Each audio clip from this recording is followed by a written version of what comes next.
Érable en bref vous est présenté par Meubles MC Design. C'est la destination confort à Plessisville. Plusieurs choix de fauteuils, sofas et sectionnels de qualité à prix abordable. Meubles MC Design, des meubles qui vous ressemblent.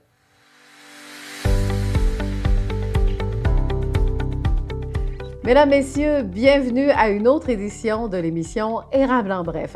Alors aujourd'hui, nous recevrons deux invités. On va commencer par Monsieur Daniel Gauvreau, qui est prêtre de la paroisse Notre-Dame de l'Érable. Alors, il sera entre autres question des résultats du sondage et de la CVA que vous avez sûrement rempli au cours des dernières semaines. Alors, l'heure est au bilan.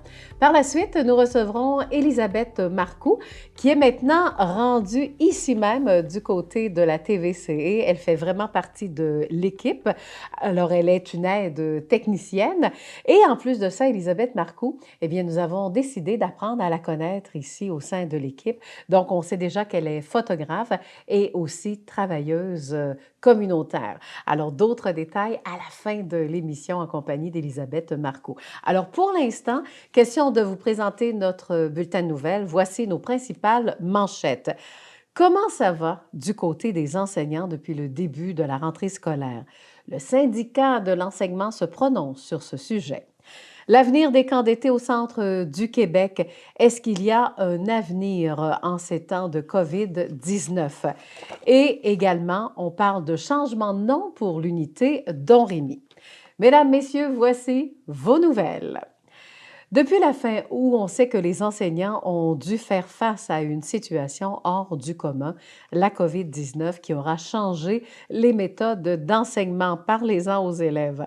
Selon Nancy Lafont, qui est d'ailleurs la présidente du syndicat de l'enseignement des Bois-Francs, force est de constater que pour les 1100 membres, et je cite, « Ce qui arrive cette année n'a aucune commune mesure avec ce à quoi nous sommes vraiment habitués. » Elle donne comme exemple l'élaboration d'un plan d'urgence en cas de confinement, les bulles, l'équipement de protection, la distanciation. On parle aussi de l'aménagement des lieux et aussi le stress d'enseigner en ligne. Alors, en général, c'est un sentiment inconfortable pour les enseignants qui ont à cœur la réussite des élèves. Un autre point important, les classes ne sont jamais complètes, soit des absences sont constatées, soit pour cause de maladie ou encore pour cause de dépistage. Alors, toute cette pression apporte de la fatigue, mais également de l'anxiété du côté des enseignants. La présidente estime que peut-être des profs tomberont au combat. Une autre source de stress, c'est la pénurie aussi d'enseignants. En terminant, Mme Lafont croit que pour améliorer la situation, il faut absolument valoriser la profession.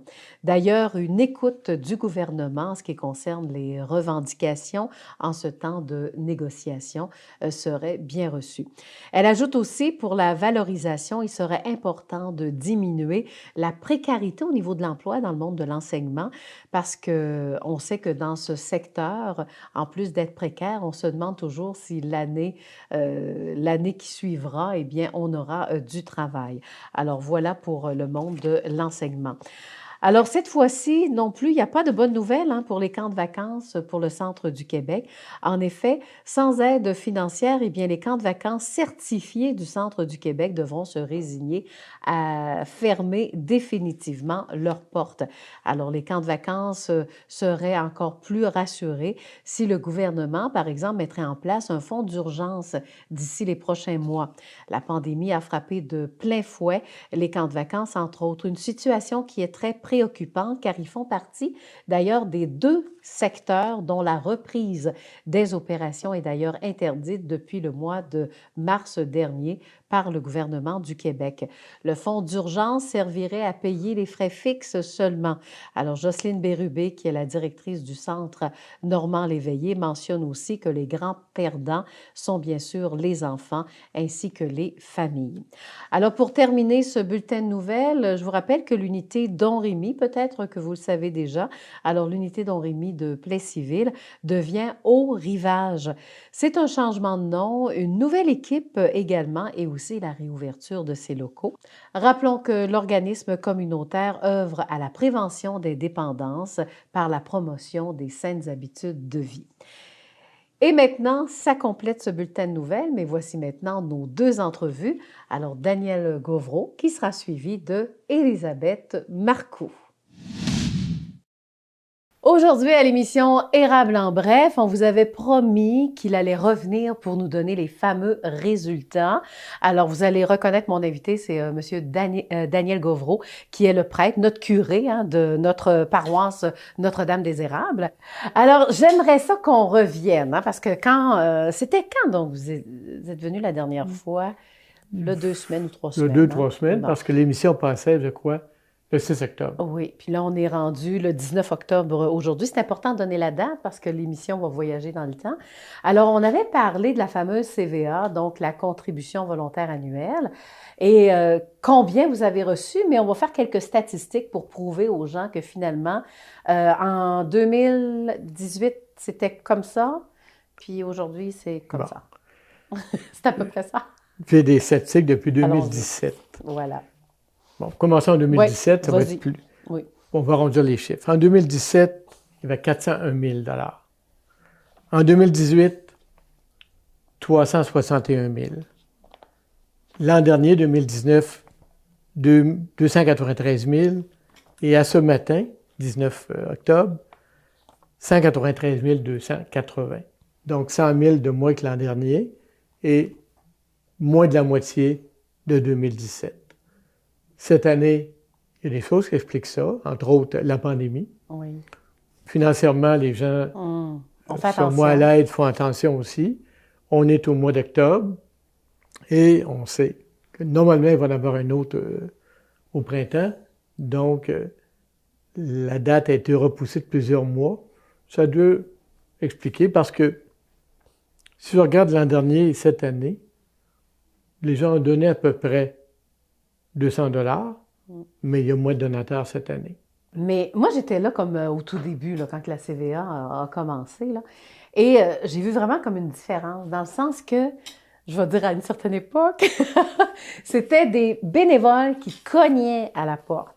Et souvent, c'était ton ami parce qu'on prenait toujours la personne la plus populaire du quartier, dans le fond. Et cette personne-là arrivait chez nous, on cognait, bon, on placotait un peu, et là, on donnait. Alors, est-ce qu'il y a peut-être un manque de bénévoles? C'est quoi de ce côté-là? Il y a un très gros manque de bénévoles. Cette façon de travailler-là est de loin la meilleure.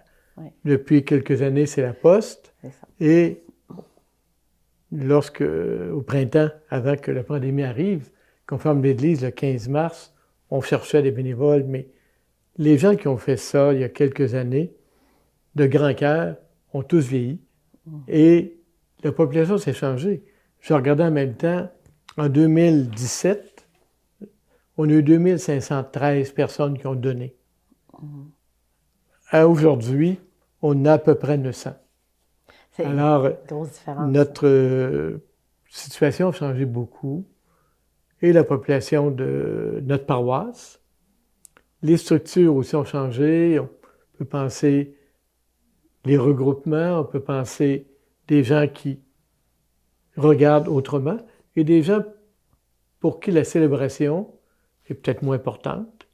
Et l'élément garder des bâtiments est peut-être aussi moins important. Donc, ça nous posera la question dans le futur et à travers la pandémie, qui sera peut-être un élément déclencheur, et après, dans quelle ligne on doit aller pour ça? Oui, parce qu'on s'est aperçu que pendant justement la pandémie, c'est qu'on fait des enregistrements de messes et beaucoup de personnes, vu qu'elles ont vieilli aussi, le déplacement, donc on écoute maintenant de plus en plus la messe, que ce soit sur Facebook, médias sociaux. C'est ça que vous semblez dire, là. Dans le moment, on est en zone rouge. Oui. On pourrait avoir 25 personnes à l'église. Donc, on a choisi, nous, de ne pas faire de messe dominicale parce qu'il y a une pression énorme. Durant les périodes de l'été, on pouvait être théoriquement 250, mais on était dans autour de 175. Si on va à 25, les gens qui voudraient célébrer iraient dans d'autres églises, qu'elles aussi seraient à 25. On se retrouve avec un problème majeur partout. D'ailleurs, ce que je connais dans la région de Québec, Chaudière-Appalaches, qui sont aussi en rouge, la plupart des lieux de culte sont fermés. Voilà. Le résumé là, de la CVA, parce que les besoins n'ont pas changé, hein. C'est la même église, même les coûts de chauffage ont augmenté, l'électricité aussi, c'est dans ce Il y a des sens-là. charges fixes importantes. On a 100 000 à maintenant, aujourd'hui, de moins. Ça pose des questions. On avait certaines réserves qu'on est en train d'épuiser, évidemment. Et dans le futur, ça va poser pour nous, comme pour toutes les paroisses, et beaucoup, on entend parler des restaurants, d'autres entreprises qui se posent des questions, est-ce qu'ils feront faillite? Nous, on ne fera pas faillite, c'est pas mal certain, mais on aura pareil à se poser des questions sur 10 lieux cultes. Dans quelle ligne on doit regrouper nos forces. Dans le moment où on a des funérailles, à 25 personnes, ce qui est difficile, mais ce qui est encore beaucoup, beaucoup plus difficile pour les familles, parce que nos familles, même sans être très nombreuses, j'ai samedi prochain les funérailles de Laurierville, la dame a 94 ans, donc elle a des enfants, des petits-enfants, puis son réseau est peut-être moins grand, mais ça reste que 25, incluant le prêtre, incluant le sacristain, c'est peu. Alors, cette situation-là, qui est due à la pandémie, cause énormément de questionnements sur tout. Aussi. Maintenant, c'est pour ça que vous avez mis dans la même enveloppe de la CVA le fameux sondage. Et c'est pour ça aussi que vous êtes ici aujourd'hui. J'y tenais absolument. Parce qu'il faut en parler maintenant. Est-ce qu'on va réussir à sauver une ou deux églises? Qu'est-ce qui va se passer? C'est quoi les résultats du sondage? Bon. Voulez-vous que je vous pose les premières questions? Vous voulez? Premièrement, avez-vous été surpris, juste pour donner le goût d'écouter l'entrevue jusqu'à la fin, là, avez-vous été surpris des réponses? J'ai été surpris des non-réponses. Sur le sondage lui-même a été fait seulement dans le civil. Mais il y avait tout de même bon nombre d'enveloppes qui ont été envoyées. On a eu 634 réponses. Qui est responsable, dans le fond, pour décider du sort des deux églises? À qui revient l'entière responsabilité? Bon, si vous posez la question juridiquement, c'est l'Assemblée de fabrique qui va demander la permission à l'évêque de poser tel et tel geste. On est en lien avec les municipalités. Donc, l'idéal, pour moi, pour nous, ce serait un projet de partenariat. Cette église-là, ce presbytère-là, ont été construits par les paroissiens. Donc, moi, je souhaiterais beaucoup que ça demeure dans le communautaire. Sous quelle forme? Ça reste à déterminer. Il n'y a pas de projet, en ce qui concerne l'Église, il n'y a pas de projet très précis. Il y a eu des échanges, mais on n'est pas rendu beaucoup plus loin que ça. Puis, transformer une église comme Saint-Calix, si c'était le cas, ça nécessite beaucoup de réflexion, ça nécessite des projets précis. On ne se lève pas un matin en disant, ce matin, là, on ferme l'église et on la détruit, là. Voilà. Alors, ce qu'on va faire, vous allez me donner, je vous écoute pour les résultats du sondage, puis après ça, on revient ensemble. Allez-y. Les questions, c'était, est-ce que vous seriez disposé à ce qu'on transforme Saint-Calix? Il y a eu 307 oui, 264 non. Vous voyez que c'est assez partagé. En ce qui concerne le presbytère, ça, c'était la réponse auxquelles je m'attendais. 495 oui, faisant autre chose, et 114 non. On étant conscient qu'il y aura des locaux pour secrétariat ailleurs. Et êtes-vous prêt à participer financièrement à ce projet de Saint-Calix surtout? 169 oui, 314 non. Ça, c'est à peu près ce à quoi je m'attendais, même ça aurait pu être encore différent. Voilà. Alors donc, en résumé, là, on a parlé surtout de l'Église, mais on peut faire de quoi quand même avec le presbytère? Le presbytère, je pense qu'il y a de l'intérêt, et ça restera le communautaire si nos échanges, je vais employer le même mot, nos consultations, notre travail va plus loin. Et au bout de la ligne, les personnes vont être aussi informées. Là, on ne peut pas faire de rencontres publiques durant la pandémie, mais la question, ça disait, juridiquement, il y a une réponse, mais c'est tout le monde qui a aussi à se prononcer sur l'avenir. Le meilleur de tous les mondes, de tout le monde, ce serait... Moi, j'adore les relations d'affaires win-win, gagnant, gagnant, gagnant. Donc, ce serait quoi les relations pour tous les partis? Parce que ça concerne quand même, si on décide de réunir 3 entités, c'est-à-dire la paroisse de Plessisville, la ville de Plessisville, ainsi que la fabrique. Donc, pour arriver gagnant, pour que tout le monde soit content, ça veut dire quoi? Bon, d'après moi, ça serait un partenariat où l'Église Saint-Calix, demeurant le communautaire, demeure beaucoup plus petit lieu de culte, on n'a pas besoin de 1000 places, et qui pourrait servir tout à fait autrement, comme on a dans beaucoup d'églises dans le moment, qui sont des lieux de spectacle. On ne fait pas n'importe quel spectacle, mais qui peuvent être transformés de différentes façons, tout en restant sa vocation de lieu de culte. Pensez à un circuit d'église, l'espace Sophia à Sainte-Sophie d'Halifax. On est en partenariat. Villeroy, c'est un partenariat aussi. Donc, je pense que ce serait intéressant d'aller dans cette ligne-là. Pour la ville de Plessisville et la paroisse, ce serait quoi l'avantage d'être partenariat? Bon. La ville peut avoir un local où elle peut se servir pour utilisation X choses. Des locaux peut-être s'il en manque pour les organismes communautaires et pour les personnes, un lieu de culte. Et pensons que les personnes qui viennent célébrer sont de mon âge et encore plus âgées, un lieu de proximité pour la prière. Et la paroisse? Même chose? Non? Pour nous, la paroisse, la municipalité de la paroisse, mais la paroisse canonique, là, la paroisse religieuse, c'est tout ça. Parfait.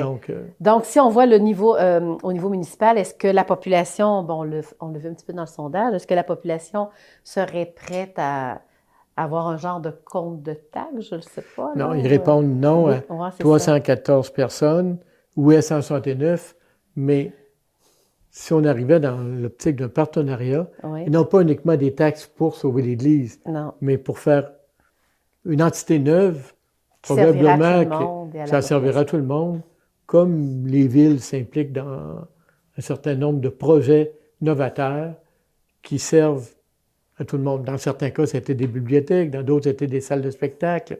On n'est pas les premiers à penser ça. Alors, s'il y a des gens qui ont plein d'idées, est-ce qu'on peut aller vous voir, communiquer avec nous voir, au téléphone? La ville aussi, ça nous fait plaisir. D'avoir des idées, là, c'est le temps. Là, dites-le tout simplement à notre curé, là, si vous pensez à quoi que ce soit d'autre. Des fois, on passe à côté de belles affaires également. Alors, merci de votre visite. Merci de nous avoir donné tous les résultats précis et en toute vérité également. Alors, si vous voulez poser des questions, bien... Vous avez notre vedette de la paroisse, M. Daniel Govreau. Alors, notre curé ici de la paroisse Notre-Dame-des-Érables. Mesdames, Messieurs, bonjour et surtout bienvenue à l'émission Érables en bref que vous allez vraiment adorer. Parce que là, notre invitée, premièrement, elle ressemble à une vedette connue de la région et je vous donnerai le nom de cette vedette seulement à la fin de notre émission. Mais pendant ce temps-là, pendant que je vais l'interviewer, vous allez peut-être reconnaître à qui elle ressemble. Alors tout d'abord, Élisabeth Marcoux, bonjour. Bonjour Lydia. Élisabeth, bienvenue dans l'équipe de la TVC. Alors c'est ça finalement la grande nouvelle. L'équipe de la TVC, ça fait depuis combien de temps que vous êtes rentrée ici? Ça fait une semaine. Alors, Élisabeth, on va parler de toi. Hein? On va se permettre le tutoiement. Élisabeth, t'as à peu près quoi? Une trentaine d'années et moins? Environ, là. Et moins et plus, mais ça joue dans la trentaine. Hein? Et là, à l'âge de 30 ans, donc, tu as décidé, est-ce que de changer de cap, de faire d'autres métiers, ou tu es comme plusieurs d'entre nous, tu as plusieurs emplois. Alors, raconte-moi un peu ton histoire, là, ton cheminement. Oui. Mais moi, j'aime plusieurs choses. Donc, à la base, j'ai étudié en travail social, puis j'ai travaillé là-dedans aussi dans des organismes communautaires. Puis, à un moment donné, j'ai décidé de faire, pas un changement de cap, là, j'appellerais pas ça comme ça, mais un retour aux études pour aller me chercher des nouvelles cordes à mon arc. Là. Donc, je suis retournée aux études en photographie puis en réalisation de documentaire. Oui. Donc là, je viens de terminer mes études. Voilà. Et là, mon pif me dit que pour redonner le goût aux études après avoir étudié et travaillé et faire un retour, c'est parce que probablement que dans ta vie, tu as rencontré quelqu'un qui arrêtait pas d'étudier, c'est ça? Oui, fait que j'ai suivi le parcours de mon conjoint, effectivement. Ça m'a donné l'énergie de retourner aux études, mais différentes choses qui m'ont amené à faire ce choix-là. En fait, j'ai écouté un documentaire, le documentaire Demain, qui m'a beaucoup inspiré sur le fait qu'on pouvait créer sa vie, faire à sa façon le changement qu'on veut voir dans le monde.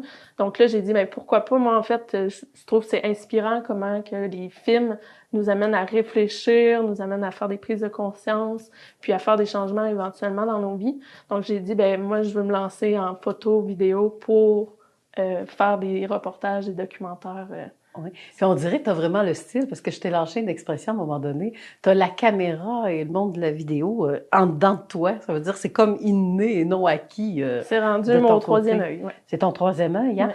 Alors là, ce qu'on va faire en même temps, t'es né où exactement? Là? Parce qu'on veut en savoir un tout petit peu sur ta vie privée, mais je ne te poserai pas trop de questions indiscrètes, malgré que c'est mon style. OK, oui.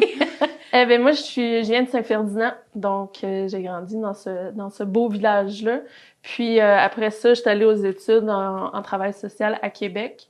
J'ai travaillé à Lévis. Puis après ça, c'est ça, j'ai déménagé dans le Bas-Saint-Laurent, donc Matane, Rimouski, Rivière-du-Loup. Pendant 4 ans, Oui, t'as valsé un peu. Oui. OK. Ouais. Et quoi, là, je suis de retour, en fait, ouais. à Victoriaville depuis juillet. Ouais. Donc, on retourne aux sources, rapprocher de la famille. C'est ça, hein? Retour aux sources, c'est en plein. Je m'ennuie un peu du fleuve, mais oui. ouais. Oui, ça doit. Mais t'as frères et sœurs? Oui, c'est ça. On est 4 chez nous. Oui, et les gens aiment ça, le nom de tes parents. Ils vont, oui, André Marcoux puis Dominique Breton. Voilà, on n'en dit pas plus, hein, Élisabeth?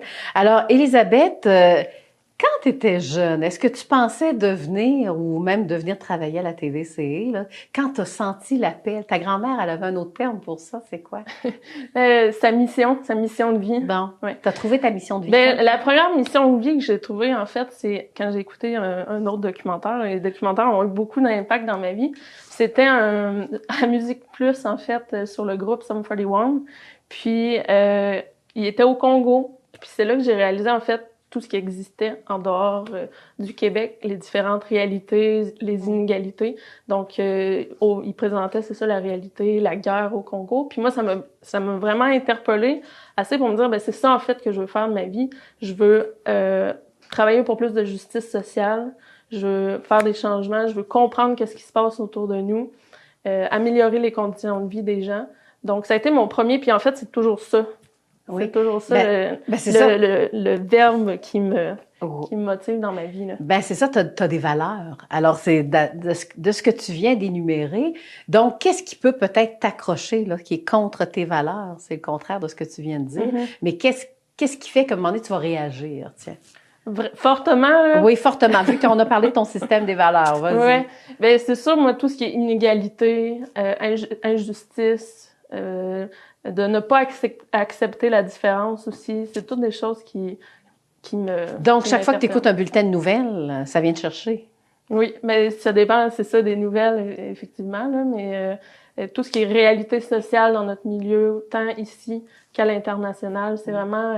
Puis j'ai vraiment un appel pour les enjeux à l'international. Oui. Raconte-moi ton voyage, justement. Vas-y, tu t'en allais là. Tout ça, ça m'a amené, oui. C'est quoi, c'est le Pérou? C'est le Pérou, hein? Oui, j'étais allée, ça fait 10 ans au Pérou, un voyage humanitaire qu'on appelait à l'époque, là, mais maintenant, je considère plus ça humanitaire. Mais... T'avais quel âge pour te montrer l'aspect, comment tu étais autonome aussi? J'avais 19 ans. Bon, 19 ans, on quitte tout. On part pour combien de temps au Pérou? On était un mois. Un groupe, là. Oui. Puis on allait finir de construire un dispensaire de santé.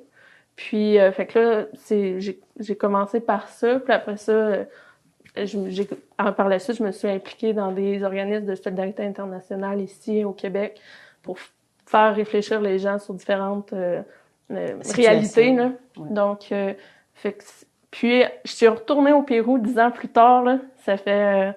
C'était en 2019. Là. Oui. J'étais allée faire un reportage. J'étais retournée dans le même endroit, reportages sur le travail informel des gens au Pérou. Donc, par exemple, des gens qui vendent du jus d'orange dans la rue, des artisanes. Donc, j'étais allée à la rencontre de différentes familles, voir leur réalité.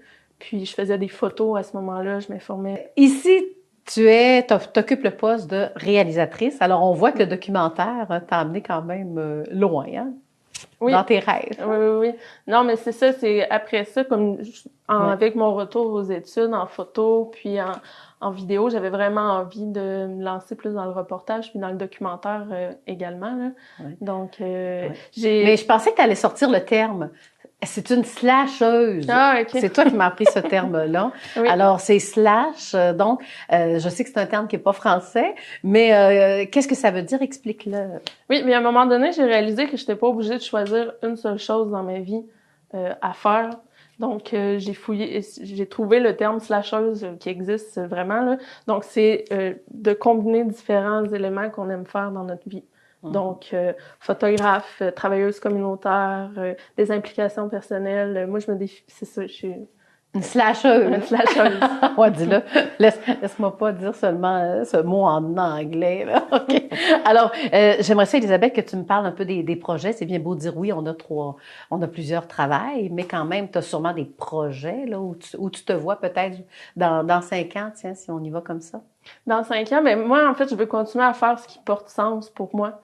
Donc, la même chose que je suis en train de faire présentement. Donc, aller rencontrer des gens, que ce soit dans le milieu du cinéma ou du travail social.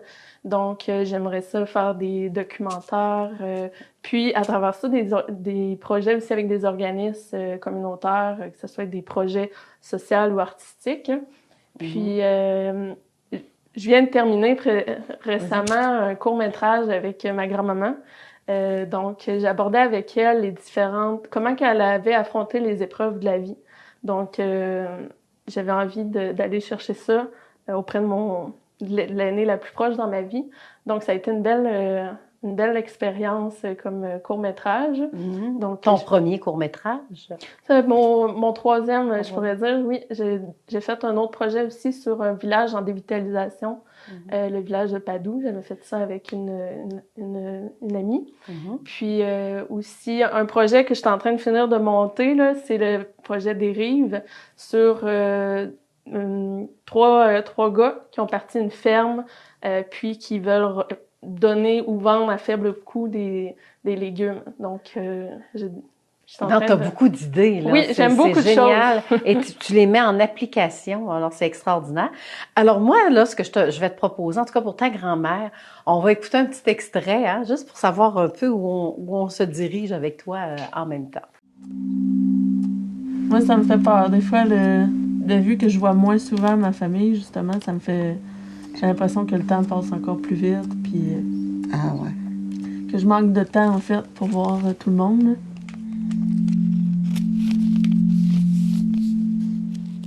Bon.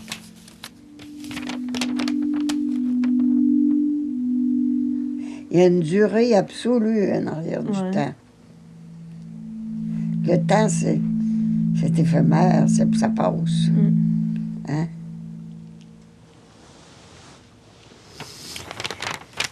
Et en guise de conclusion, c'est déjà la fin, c'est très intéressant de te parler en passant, Elisabeth. Maintenant, on va donner la vraie réponse. Donc, tu es le sosie presque parfait d'une personnalité, une vedette, une chanteuse de la région. Et elle s'appelle comment? Patricia Marcoux, c'est ma sœur, oui. Gros plan sur Elisabeth. Je te remercie beaucoup. Merci à toi. Belle continuation. Si tu as des choses à redire, pour une deuxième entrevue, il n'y en a pas de problème. Peut-être que ce sera toi qui viendras tout simplement à ma place à m'interviewer. À la prochaine. Merci. C'est déjà la conclusion de l'émission Érable en bref. Vous avez des nouvelles pour nous? Voici notre courriel tvcérable@outlook.com. Vous aimeriez réécouter nos émissions? Faites tout simplement notre site web tvce.org. Et on se dit à la semaine prochaine.